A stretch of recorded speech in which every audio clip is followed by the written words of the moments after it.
Magkakaroon nga ba ulit ng alyansa sila Kurapika at Hisoka laban sa grupo ni Chrollo? Ang dalawang hunters ay nagtulungan dati sa York New City arc para maisakatuparan ng kanilang mga layunin. Si Kurapika ay gustong makaganti sa Spiders habang si Hisoka naman ay gustong masolo ang pinuno ng grupo na si Chrollo. Naisakatuparan ng dalawang kanilang mga layunin. Yun nga lamang ay hindi nila masyadong natamasa ang tagumpay sapagkat binitawan ni Kurapika ang orihinal niyang plano upang iligtas ang kanyang mga kaibigan. Samantalang si Hisoka ay nawalan ng gana sa paghamon kay Chrollo dulot ng pagkawala ng tinataglay nitong Nen at kalaunay dahil sa kanyang malupit na pagkatalo mula sa pinuno ng Phantom Troop. Ang pangyayaring ito ang nagpapalagay sa atin mga idol na hindi pa tapos sila Kurapika at Hisoka sa pag-abot ng kanilang mga layunin sa Phantom Troop. Ang tanong mga idol ay kung magtutulungan ba ulit ang dalawa o bubuo nga ba ulit sila ng panibagong alyansa?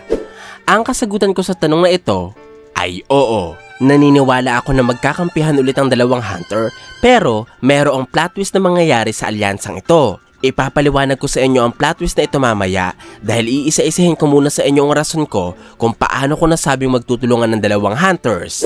Ang unang rason mga idol kung bakit ako naniniwalang may alyansa sila Kurapika at Hisoka ay dahil parehong nasa tier 1 ang dalawang hunter. Sa kasalukuyan mga idol, si Kurapika ay nagsisilbi bilang isa sa mga guardian ng ika-14 na prinsesa ng Kaki na si Wobble. Habang si Hisoka naman ay ipinakitang nagtatrabaho bilang dealer ng card sa casino. Pareho silang nasa tier 1 at hindi malabong magkita sila anumang oras. Ang tier 1 mga idol ay ang parte ng Black Whale na hindi kayang basta-basta pasukin o mapuntahan. Tanging royal family, royal military, pinuno ng iba't ibang bansa, kilalang personalidad at piling hunters lamang ang nasa tier 1. Ito ang rason kung bakit kahit ang mga batikang magnanakaw kagaya ng Phantom Troop ay hindi magawang basta-basta makaakyat sa palapag. Kaya, nakakapagtaka kung paano nakaakyat agad si Hisoka sa tier 1. Hindi ka panipaniwala na gagamitin niya ang kanyang kasikatan bilang floor master para makapasok sa tier 1 dahil kung ginawa niya ito, malalagay siya sa passengers list ng barko at hindi na mahihirapan ng mafia na mahanap siya. Kaya sa tingin ko mga idol, may tumulong kay Hisoka na makasakay sa tier 1. Siya ay maaaring si Kurapika at ang ikawalong reyna na si Obito. Matatandaan na bilang isang Zodiac, isa si Kurapika sa mga opisyal na sumala o pumili ng mga hunters na maaaring makapasok sa tier 1. Malaki ang posibilidad na pinalagpas niya si Hisoka dahil meron silang binuong alyansa.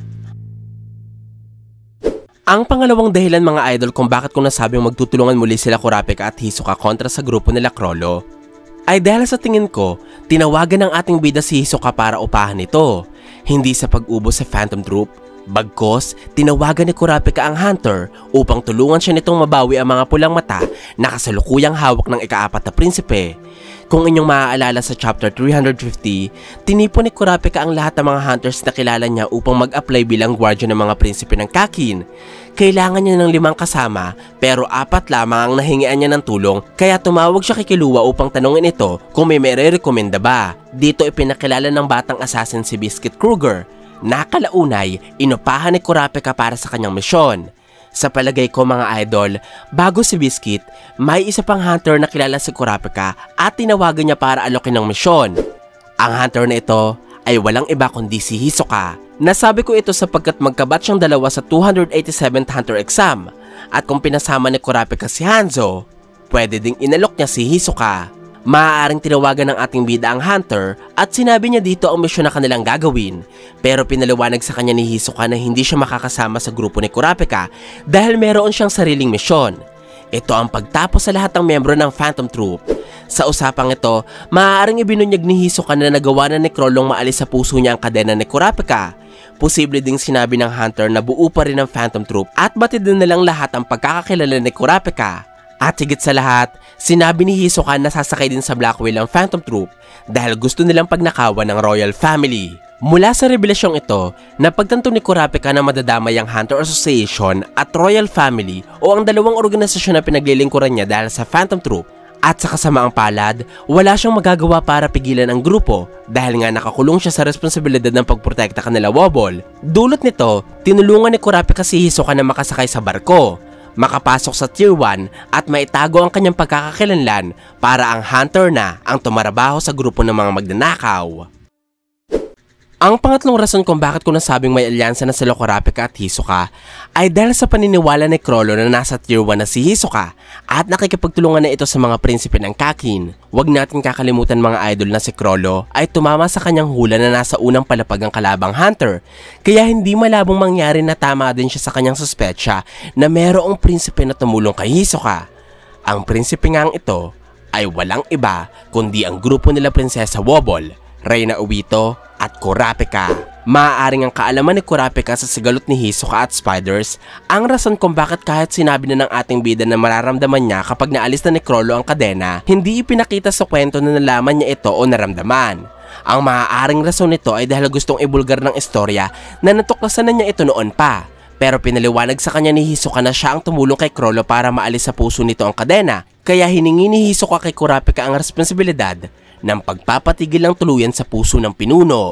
At posible din na ang kaalaman ni Kurapika sa pagsakay ng spider sa barko ang rason kung bakit hanggang ngayon hindi pa rin binabalikan ng kwento ang Ox ng Zodiacs na si Mizei Storm upang ipakita na sinasabi niya kay Kurapika na nasa barko ang Phantom Troop. Ang posibleng rason nito ay dahil ayaw pang ipakita ng kwento na matagal nang alam ni Kurapika na kasama nila ang spider sa Black Whale patungong Dark Continent. Ito ang kakaibang plot twist dito mga idol, sapagkat sa chapter 406, ipinakita ng kwento na si Chrollo Lucifer ay aakit na sa tier 1 upang hanapin ng taong may abilidad na makakatulong sa kanya para manakaw ang 3 sacred treasures ng Kakin. Ang mga yamang ito ay ang Seed Urn, ang pangalawang kayamanan ay ang Lotus Anchorite, at ang pangatlo ay ang Sword of Good Omens. Gusto nakawin ni Chrollo ang mga sacred treasures sapagkat sa paraang ito, maisasakatuparan niya ang kondisyong kailangan upang mas mapalakas ang kanyang ability na skill hunter. Ang taong makakatulong sa kanya para maisagawa ang plano ay nasa tier 1. Ang palapag kung nasaan din si Hisoka, si Kurapika at ang mga prinsipe ng succession contest. Sa tingin ko mga idol, may posibilidad na habang hinahanap ni Chrollo ang tao makakatulong sa kanya para manakaw ang mga kayamanan ng Kakin, magkukrus muli ang landas nila ni Kurapika at posible na hindi muna nila itratong kalaban ng isa't isa. Nasabi ko ito sapagkat abala si Kurapika sa pagtulong kay Prinsesa Wobble na matakasan ng succession contest, at si Chrollo naman ay gusto munang pag-evolvein ang skill hunter bago siya makipaglaban sa kahit na sino, lalong-lalo na kay Hisoka. Posible na sa pagkikitang ito, maiisip ni Chrollo na si Kurapika ay isang hindi inaasahang balakid sa kanyang plano at mapapagtanto niya agad na maaaring ipaalam ni Kurapika sa Royal Family, Royal Army at sa mga hunters ang presensya ng magnanakaw sa Tier 1. Kaya susubukan ni Chrollo na alamin kung ano din ang ginagawa ni Kurapika sa Tier 1 at bakit siya naglilingkod sa mga prinsipe. Mahuhulaan ni Chrollo na tinutulungan ni Kurapika ang ika-14 na prinsesa na takasan ng succession contest. Mula dito, susubukan ni Chrollo na makipagkasundo kay Kurapika gamit ang pagpapaalam dito ng sikreto ng isang kayamanan ng Kakin na maaaring paraan upang makaalis sila Kurapika sa succession contest. Ito ang Lotus Anchorite, ang mami na nagbabantay sa succession contest. Napag-usapan na natin noon mga idol na ang kayamanang ito ay maaaring ang pinagmulan ng mga kaluluwa o abilidad na pumaslang kay Kacho noong sinubukan nila ng kanyang kakambal na takasan ng succession contest. Kaya sa palagay ko, ang pagwasak sa mami na ito ang magbibigay daan sa kahit na sino na makaalis sa kompetisyon ng hindi namamatay. Sa tingin ko mga idol, kung mababanggit lamang ni Chrollo kay Kurapika ang Lotus Anchorite at ang plano niyang pagnanakaw dito, handa si Kurapika na makipagtulungan sa magnanakaw basta mangako ito na wawasakin o ilalayo mula sa barko ang mami. Aksyong magsisigurado sa kaligtasan ni Prinsesa Wobble at ng ibang mga prinsipe. Pwedeng gamitin ni Kurapika ang kanyang Judgment Chain o di kaya ay ang Moonlight Act ng kaalyansa nilang si Longhi para masigurado na tutuparin ni Chrollo ang kondisyon sa kanilang pansamantalang alyansa. Ito ang pagtulong ni Kurapika para manakaw ng leader ng Phantom Troop ang 3 sacred treasures kapalit ng pagwasak ni Chrollo sa Lotus Anchorite para makatakas ang hunter sa succession contest. Maaaring ang pansamantalang alyansa na ito mga idol ang paraang hinahanap ni Melody para mapahinto ang pagpapatayan ng mga prinsipe. Posibleng ito na din ang maliit na pag-asang binanggit ni Kurapika kay Reyna Obito na tutulong sa kanila para makaalis sa kompetisyon.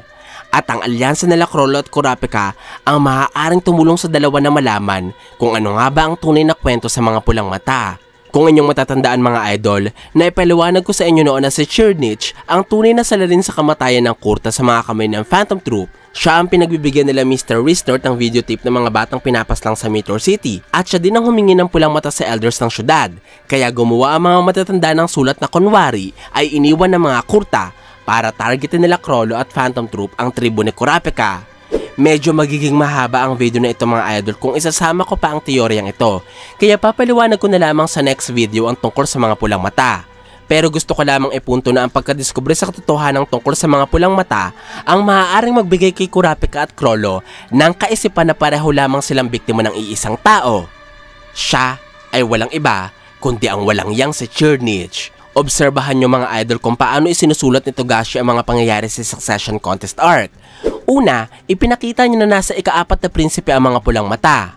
Sunod ay ipinasilip niya sa atin ang nakaraan ng Phantom Troop. Pagkatapos ay naisama din ang kamatayan ng human trafficker ng Meteor City na si Mr. Risnorth. At ang huli ay ipinaalam sa atin ng kwento na nadiskubre na ni Kurapika mula sa sulat ni Melody ang mga krimeng ginawa ni Chernich sa mundo. Maaaring kabilang dito ang pag-uutos ng prinsipe kay Mr. Risnorth na dukutin ng maraming bata sa Meteor City. Isang lihim na posibleng magpaintindi kay Chrollo na kailangan niya makipag-alyansa kay Kurapika para makaganti kay Chernich, manakaw ang mga yaman ng Kakin, at mapaslang si Hisoka. Ayon sa hula ni Chrollo noon mula sa Lovely Ghostwriter, sinasabi sa unang linya ng ikatlong paragraph na lalong titindi ang mga pangyayari para kay Chrollo. Kaya sa ikalawang linya, binanggit na kailangang maghanap si Chrollo ng bagong kakampi. Tumutukoy sa alyansang bubuuhin niya para sa kanyang mga plano. Sunod nito, sinabi sa hula na sasama si Chrollo sa isang pagpupulong. Hulang nangyari na sa kwento matapos dumalo ang leader ng Spider sa pagkikita-kita ng mga miyembro ng kanyang grupo. Sa ika-4 na linya mga idol, sinabi na piliin ni Chrollo ang magtungo sa silangan o east. Nagkasabi sa kanya ng direksyon ng Blackwheel. Ito ay sa silangang bahagi ng Dark Continent o New Continent. At sa huling linya ng hula, sinabi kay Chrollo na piliin niyang magtungo sa silangan sapagkat makikita niya ang isang taong naghihintay para sa kanya. Pwedeng ito na si Hisoka o ang taong hinahanap ni Chrollo sa telepono o di kaya naman ay si Kurapika na naghihintay ng isang pag-asang makakatulong sa kanila para matakasan ng Succession Contest. Pag-asang kinakatawan nga ni Chrollo. Tumutugma ba? Ngayon, kung tatanungin niyo ako kung sino ang tunay na magiging kakampi ni Kurapika, ang kasagutan ko dito ay mamamangka ang hunter sa dalawang ilog. Makikipagtulungan siya kay Hisoka habang meron siyang alyansa kay Chrollo. Para paikliin, sinama ni Kurapika si Hisoka sa barko upang hanapin ang Phantom Troop at pagbigyan ng hunter sa kagustuhan nitong ubusin ng grupo ng magnanakaw. Pero sa kabilang banda, itatago muna ni Kurapika ang lokasyon ni Chrollo habang gumagawa sila ng paraan na manakaw ng leader ng Phantom Troop ang 3 kayamanan ng Kakin, maitakas sa mga prinsipe at kalabanin si Chernich. Pagkatapos ng misyong ito, siya kapag haharapin ni Kurapika si Chrollo at Hisoka sa lugar kung saan maaaring magpatayan ng dalawa. Sa tagpong ito, matutuldo ka ng mapangwasak na kabaliwan ni Hisoka, ang nagpupumiglas na pagkamuhi ni Chrollo at ang nag-uumapaw na galit ni Kurapika. Ito po ang aking paliwanag sa pagkukrus ng landas nila Kurapika, Hisoka at Chrollo. Sana po ay nagustuhan nyo ang aking paliwanag. Kung meron pa po kayong tanong at gustong idagdag, ay wag po kayong mahihiyang magkomento sa ibaba. At kung gusto nyo rin naman ng iba pang kwento ng anime, ay i-search nyo lamang ang JTV sa inyong mga social media accounts sa gaya ng YouTube at Facebook. Maraming salamat po sa inyong walang sawang suporta. Ako po si JE, hanggang sa muli!